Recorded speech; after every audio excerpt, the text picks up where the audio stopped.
Europe میں نہانے کو کفر سمجھا جاتا تھا۔ یورپ کے لوگوں سے سخت بدبو آتی تھی۔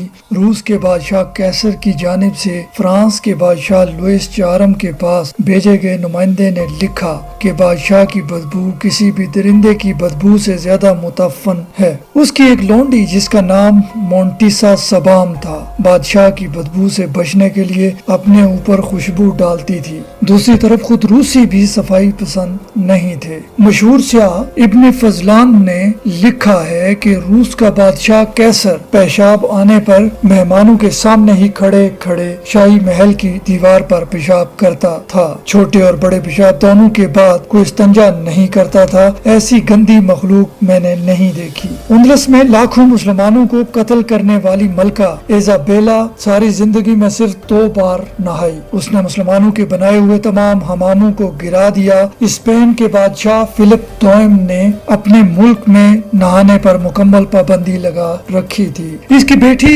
ایزابیل دوئم نے قسم کھائی تھی کہ شہروں کا محاصرہ ختم ہونے تک داخلی لباس بھی تبدیل نہیں کرے گی، اور محاصرہ ختم ہونے میں 3 سال لگ گئے۔ یہ عوام کے نہیں، مغرب کے بادشاہوں اور حکمرانوں کے واقعات ہیں جو تاریخ کے سینے میں محفوظ ہیں۔ جب ہمارے مسلمان سیاح کتابیں لکھ رہے تھے، جب مسلمان سائنسدان نظام شمسی پر تحقیق کر رہے تھے، ان کے بادشاہ نہانے کو گناہ قرار دے کر لوگوں کو قتل کرواتے تھے۔ جب لندن اور پیرس کی آبادیاں 30 اور 40 ہزار تھیں، اس وقت اسلامی شہروں کی آبادیاں 1 ملین ہوا کرتی تھی۔ فرینچ پرفیوم بہت مشہور ہیں۔ اس کی وجہ یہی ہے کہ پرفیوم لگائے بغیر پیرس میں گھومنا ممکن نہیں تھا۔ ریڈ انڈینز جب اہل یورپ سے لڑتے گلاب کے پھول اپنی ناک میں ٹھونس لیتے تھے، کیونکہ اہل یورپ کی تلوار سے زیادہ ان کی بدبو تیز ہوتی تھی۔ فرانسیسی مورخ دریبار کہتا ہے، ہم یورپ والے مسلمانوں کے مقروض ہیں۔ انہوں نے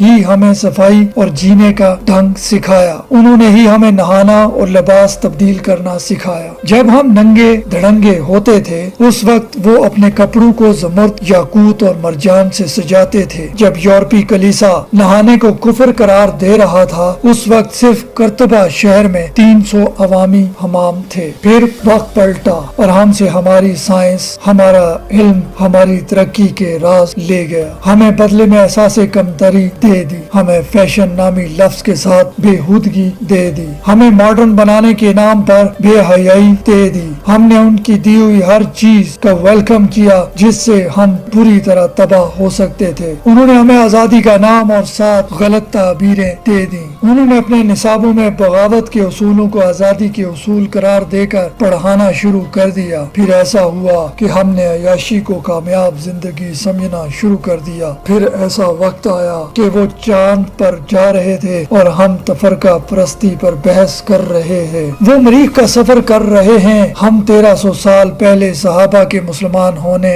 نہ ہونے پر بحث کر رہے ہیں۔ انہوں نے سمندر میں پیٹرول کے ذخائر بنانے شروع کر دیے، ہم نے پیٹرول سے جلاؤ گراؤ اور آگ لگاؤ تحریکیں چلانا شروع کر دی۔ انہوں نے ادب میں ایسے شاہکار تخلیق کرنے شروع کیے جو افکار بدل دیں، تو ہم نے لب و رخسار، چائے کی پیالی، کالج کی لڑکی لکھنا شروع کر دیا۔ انہوں نے قرآن کو اپنی لیبارٹریز کا حصہ بنا لیا اور ہم نے اچھے قیمتی غلاف بنانا شروع کر دیے اور طاق کی سجاوٹ کے مقابلے شروع کر دیے۔ انہوں نے حضرت عمر فاروق رضی اللہ تعالیٰ عنہ کی سادگی اپنا لی اور ہم نے عیاشی اپنا لی۔ جب وہ اپنے بچوں کو زندگی کی حقیقت سکھا رہے ہیں، ہم سکول، کالج اور یونیورسٹیز میں 1st، 2nd اور 3rd پوزیشن لینے کی گر بتا رہے ہیں۔ اہل دانش سمجھتے ہیں کہ آئندہ جنگیں میدانی جنگ میں نہیں، کلاس رومز میں لڑی جائیں گی، اور آج ہم نئی نسلوں کو مادیت پرستی کی بھٹی میں جھونک کر پیسے کو ترقی اور کامیابی کا استعارہ قرار دے رہے ہیں۔ وہ اپنے بچوں کو جینا بتا رہے ہیں اور ہم ایک دوسرے سے جیتنا سکھا رہے ہیں۔ انہوں نے اپنی بے حیائی اور خواہشات کے سامان کو کم کر کے ویلنٹائنز ڈے میں جمع کر دیا اور ہم نے اس کو منانے کے لیے روشن خیالی کا نیا نعرہ لگا دیا۔ جب وہ شیکسپیئر اور گوئٹے کے کلام کو الہامی روحانی کلام ثابت کرنے کی کوشش کر رہے ہیں، اسی وقت ہم اقبال کو مشکل قرار دے کر اپنی نسل کو تن آسان بنا رہے ہیں۔ یہ ہے وقت کا پلٹا جو ہمیں خدا نے نہیں دیا۔ اگر کوئی مجھ سے ان حالات کی وجہ پوچھے تو میں اسے علامہ اقبال کی بارگاہ میں لے جاؤں اور کہوں شکوہ جواب شکوہ پڑھو، ساری بات سمجھ آ جائے گی، نصاب کا حصہ بنا لیں، آنے والی نسلیں ضائع ہونے سے بچ جائیں گی۔